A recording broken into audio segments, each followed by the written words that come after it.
afternoon. All right, just a few things at the top and then happy to take your questions.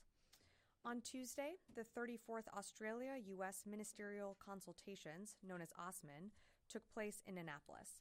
During a series of productive and substantive discussions, Secretary Austin and Secretary of State Blinken met with their Australian counterparts, Deputy Prime Minister and Minister for Defence Richard Marles and Minister for Foreign Affairs Penny Wong, to further strengthen the U.S.-Australia alliance and the cooperation between our two countries in the Indo-Pacific region and globally.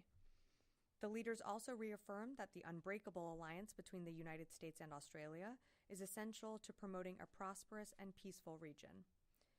Coming off the heels of yet another momentous trip to the Indo-Pacific region last week, Tuesday's OSMIN caps off a historic 2 weeks of engagements that have successfully advanced our partnerships and alliances toward a shared vision of a free and open Indo-Pacific. Among the many accomplishments discussed at OSMIN, I'd like to highlight just a few.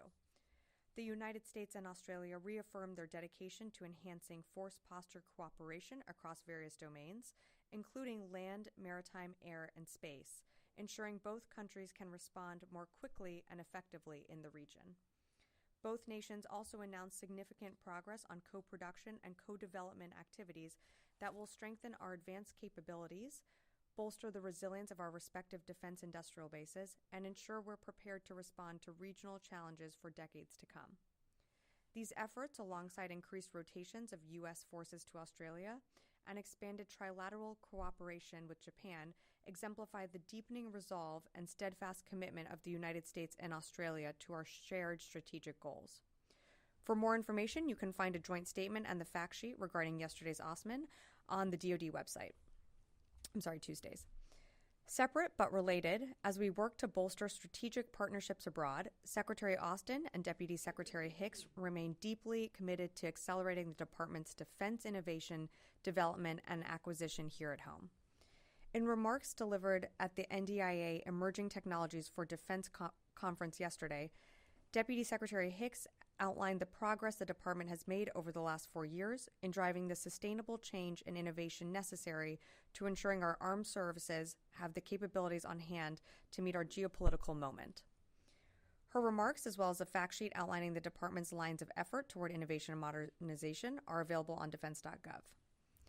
And jumping in a very different direction once more, I want to take a moment to acknowledge the tremendous success Team USA has displayed at the Olympic Games in Paris, which will officially conclude this weekend. This year, we had 9 U.S. Army athletes compete in the Olympic Games. So on behalf of the entire Department of Defense, we want to congratulate Team USA. Thanks for making us proud and for finishing strong. And of course, the entire department looks forward to cheering on 3 U.S. Army athletes who will compete in the Paralympic Games in Paris later this month. And finally, before I take your questions, I want to take a moment to acknowledge the tensions in the Middle East, as I know many of you are interested in receiving updates. As you are aware, last week, Secretary Austin bolstered our force posture in the region to improve U.S. force protection, increase support for the defense of Israel, and to ensure the United States is prepared to respond to a various number of contingencies. The Secretary and the Department remain intently focused on de-escalating tensions in the region and pushing for a ceasefire as part of the hostage deal to end the war in Gaza. And with that, I'd be happy to take your questions. Tara, would you like to start us off? Sure. Hi, Sabrina. On the Middle East, has the department seen any indications by Iran or Hezbollah that an attack is imminent? And besides force posture changes, are there any other development as far as getting Americans out if you need to do an evacuation? So in terms of the imminence of any attack, look, I can't really speak to that. I certainly wouldn't speak to any intelligence. We've, of course, seen the public messaging that has come out, whether it be from Hezbollah or from Iran, and that's why the Secretary made the decision that he did to bolster our force posture in the region. And, of course, our commitment to the defense of Israel remains ironclad. And I'm sorry, on your second question, do you mind repeating that? Additional highest level security posture, and then to follow up, yesterday there were a couple of no-flight warnings issued by countries about not flying over Iranian airspace. Do you take that as an indication that an attack may be imminent? For those, I think, equivalent of their countries, I don't have anything for you on that. I'd refer you to those other countries. My understanding is some of those are routine in nature, but I'd refer you to those countries that issued that. In terms of our force posture levels, look, of course, we remain poised to respond should we need to be called for the defense of Israel. I think also in your question you had mentioned any planning for evacuation.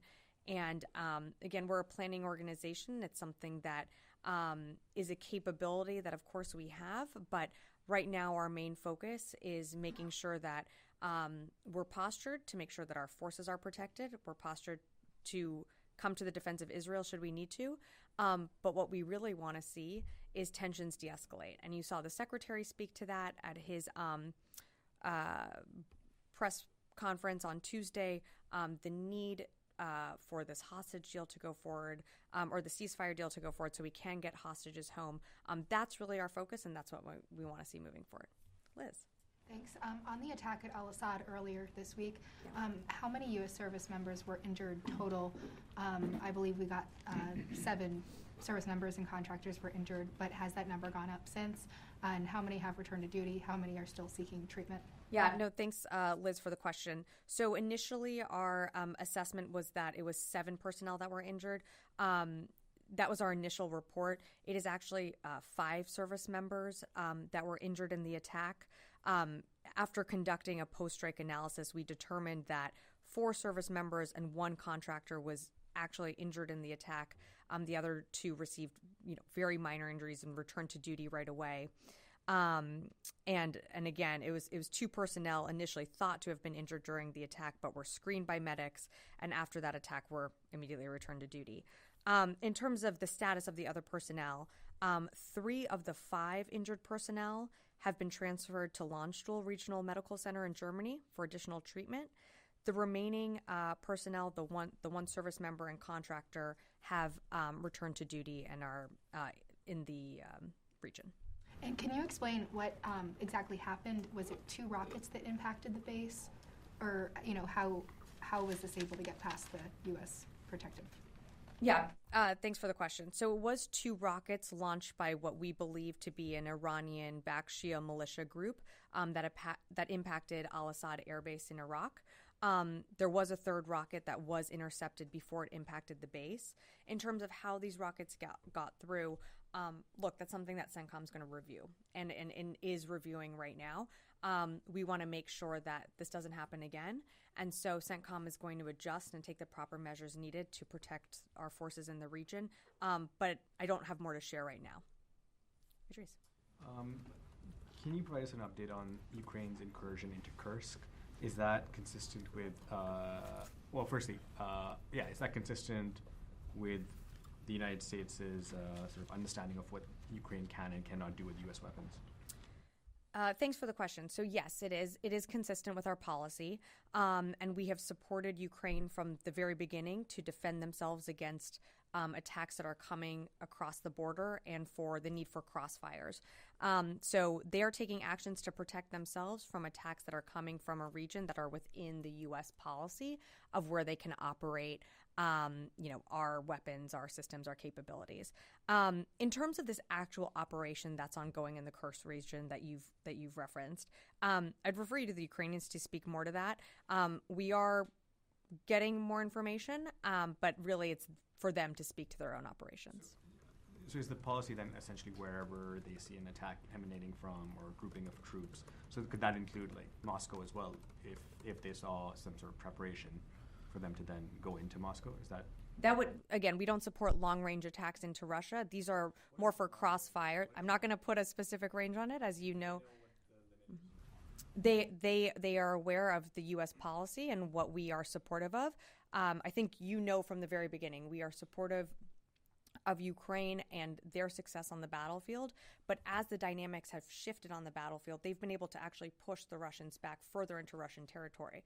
But as they see attacks coming across the border, they have to be able to have the capabilities to respond. And so you're seeing some of these cross-border counterfire measures that they're being able to take that are near the border of Ukraine. We don't support long-range attacks into Ukraine. We've said that from the very beginning. I'm not going to draw, a circular map here for you of where they can and can't strike, but we've been very clear with the Ukrainians. Janie. Thank you, Ms. Sabrina. Two questions on the North Korea and Ukraine. Sure. First question, as you know, North Korea's Kim Jong-un announced that 250 new tactical ballistic missile launchers have been deployed to the front lines. What impact do you think this will have on the U.S. and South Korea missile defense system? Thanks, Janie. So I haven't actually seen that announcement, but any type of actions that further destabilize the region and what we've seen from the DPRK, it's actions just like that continue to hurt relationships in the region, further destabilize the region. But I don't have anything specific on that report. But it's threatening to Korean Peninsula, but the U.S. Yeah, I don't have anything more specific to add to that. Mm-hmm. Second question. It was reported that North Korea armored vehicles was found at the battlefield in Ukraine. Is North Korea-Russia military cooperation actually taking place after the military treaty between Putin and Kim Jong-un? So I think what we've seen is a deepening partnership and cooperation between the DPRK and Russia. And we've been very clear about our concerns of that deepening alliance, along with Iran as well, supplying munitions and capability to Russia as they continue to wage an illegal and unlawful war against their sovereign neighbor. In terms of this armored vehicle that you're referenced, I have candidly have not seen that report, but we know that the DPRK is providing military assistance to Russia. What I can say is what we're focused on. And what we're focused on is making sure that Ukraine has what it needs to be successful on the battlefield. You've seen us roll out presidential drawdown authority packages, pretty consistently. We're going to continue to do that. And of course, Ukraine has the backing of the Ukraine Defense Contact Group that the Secretary convenes almost monthly. And I think that is a strong showing of support from the United States and countries, like-minded countries all around the world, for Ukraine. Yeah, Joe. Thanks. Back to Liz's question.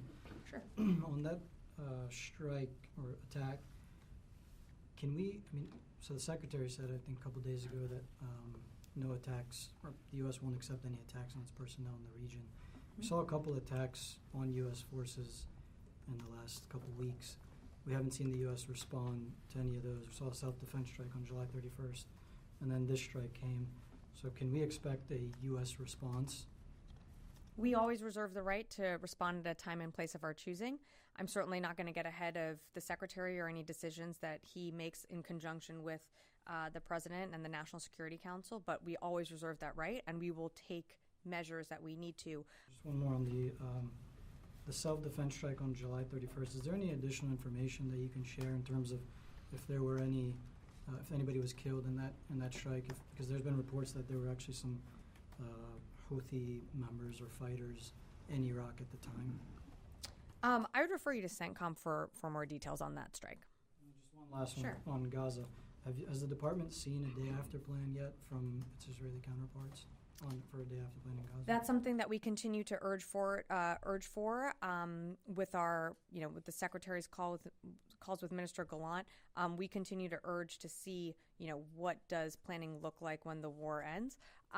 It's not something that I'm going to get into details on from here, but it's something that we are and always communicating with the Israelis on, whether it be from here in this building or from throughout the interagency. It's something that we're very mindful of and want to make sure that there is a plan in place for when this war ends. And I think, getting to your larger question here, the best way for a plan to be put into place is we need to see this ceasefire deal come to fruition. we need to see, hostages come back to their loved ones. That's the best way in ensuring the next step forward to move forward what a transition plan looks like. You're urging them, but have you seen a plan from them? Yeah, I'm not going to be able to provide more this time. Yeah. When it comes to I'm sorry, I don't preparation- think I know your name. John Hendren with Al Jazeera English. Nice to meet you. When it comes to a potential attack by Iran or its affiliates on Israel, is the U.S. force posture purely defensive? Is it possible offensive capabilities would be used? Are there limits? Our force posture within the Middle East, especially when it comes to, protecting our forces, coming to the defense of Israel, is defensive in nature. And you saw from the very beginning, on October 8th, when the Secretary directed the USS Ford Carrier Strike Group to move to the region, and then a few days later also directed the Ike to move to the region. What you're seeing now is bolstered force posture that has evolved over time as the engagements in the region have gone on. But everything that we're doing is defensive in nature, including Operation Prosperity Guardian, that is continuing to engage very dangerous threats and missile projections from the Houthis on an almost daily basis. That is a defensive coalition in nature. It is there to protect commercial shipping through the Red Sea, through the BAM. That's exactly what our forces are doing there. Might that change if there were an attack on U.S. forces in the region? I'm not going to get into any hypotheticals here. Mike, did I see? No? Never mind. Yes. Thank you, Sabrina. Just getting back to Iraq. The Iraqi government is responsible for protecting U.S. forces in the country. But I don't know if the Prime Minister of Iraq is not willing or does not have the control to rein in these militia groups to protect U.S. forces. So what measures are you going to take? Well, before I walked up here, I saw that the Iraqi government arrested 5 people that were considered responsible for the attack on U.S. forces at Al-Assad Air Base, and we certainly welcome those actions. We have a good partnership with the Iraqi government. And what I will say is sort of to what Joe was asking me about is I'm not going to telegraph or get ahead of the secretary, but we always will take measures to protect our forces. And should we decide to respond, it will be at a time and place of our choosing, and I wouldn't be announcing that from the podium. Thank you. Yes, in the back. Same issue. This time, a new group in Iraq, they called themselves Sauriyun. They pushed a statement and they claimed the responsibility for this attack. But still, you have not labeled any militia groups in Iraq which were behind this attack. So, do you welcome or do you buy this statement by this Iraqi militia groups that they were behind this attack? And why it takes so long for you to determine which group was behind this attack? We know that it is a Iranian-backed Shia militia group that is responsible for this attack. Am I going to go into our intelligence assessments here from the podium with you? I'm just not going to do that. But I haven't seen the statement from this group. What I can tell you is we always reserve the right to respond to protect our forces, and I'm just going to have to leave it at that. Has the Iraqi government requested you to not attack these groups, to not respond to these groups because they are taking care of those who were responsible for that? And adding that, there were some reports from the Iraqi media that the U.S. were involved in arresting these members of the militia groups who were behind this attack. Have you been involved in these arrests? I'm not aware of U.S. forces being involved in the arrest of individuals that were responsible for the attack. We pass on intelligence when it comes to, we're always coordinating with the Iraqi government, and of course, in close coordination when it comes to an attack on U.S. forces and making sure that the Iraqi government is aware that, and we've said this both publicly and privately in our conversations, that we will always do what we need to do to protect our forces. And if that means a response, we will take it. But I have nothing to telegraph for you from here, and just not going to get into any other intel. I requested you to not respond to this attack because they are taking care of this issue? I don't have anything for you on that, and I don't have any calls to read out. I'm going to come back in the room, but I'm just going to go to the phone before I forget. Jeff Shogel, Task and Purpose. Thank you. Have there been any more attacks on U.S. troops in Iraq and Syria since the al-Assad attack? And the foiled attack on Taylor Swift concerts, was that Does DoD know, was that planned by ISIS leadership in Syria, or is it proof that low-level haters gotta hate? All right. Well, thanks, Jeff, for the question. In terms of any attacks on U.S. forces or any additional attacks on U.S. forces since the initial attack at Al-Assad Air Base, I'm not aware of any. But I'd refer you to CENTCOM for any more details. In terms of the thwart on the Taylor Swift concerts in Vienna, I think we know all too well the threat of ISIS. Always do what we need with our partners and allies in passing on whether it be intelligence or any support when it comes to ISIS or any threats that our partners or allies might face anywhere in the world. I don't have more for you other than that, but thanks for the question. Last question from the phone, Chris Gordon, Air and Space. Thanks, Sabrina. At least the statement last week, your statement said DoD is also taking steps to increase our readiness to deploy additional land-based ballistic missile defense. Could you clarify what that means? Is the U.S. deploying more ground-based ballistic missile defense to the region? I'm not asking what systems or where. It's just a yes, no. Yeah, thanks, Chris. So that was referring to additional units that have been placed on PTDO orders, but none that have deployed to the region at this time. Matt. Thanks, Sabrina. Can you give us an update on any of those force posture augmentations announced for the Middle East? CENTCOM announced F-22s arriving. Do you have any updates on any vessels, air defense, or other aircraft arriving in the region? I think that's our biggest announcement to make. I think you saw, as you mentioned, CENTCOM announcing that additional F-22s have landed in the region and are there to augment the forces that are already there with the TR that's already in the CENTCOM AOR. And then, of course, you have additional destroyers and cruisers moving closer to Israel to help with the defense of Israel should it come to that. But it's really the F-22s that CENTCOM announced earlier this morning. Okay. Do you anticipate more arriving in coming days, or do you have any timeline you can give us? I don't have anything more additional or timelines to announce at this time. Yes, Brad. Yeah, thanks. So just on the Ukraine attacks into Russia, are you concerned that Russia will escalate tensions over this attack, including with the U.S., nuclear threats, anything like that? No, because at the end of the day, Ukraine is fighting for its sovereign territory that its neighbor invaded. So if we want to de-escalate tensions, as we've said from the beginning, the best way to do that is Putin can make that decision today to withdraw troops from Ukraine. Ukraine is going to do everything it can to continue to take back its sovereign territory, and that's what we're seeing they're doing in this what you're referring to in this Kursk Oblast. We're going to continue to support Ukraine with the capabilities and the systems that they need. We don't feel like this is escalatory in any way.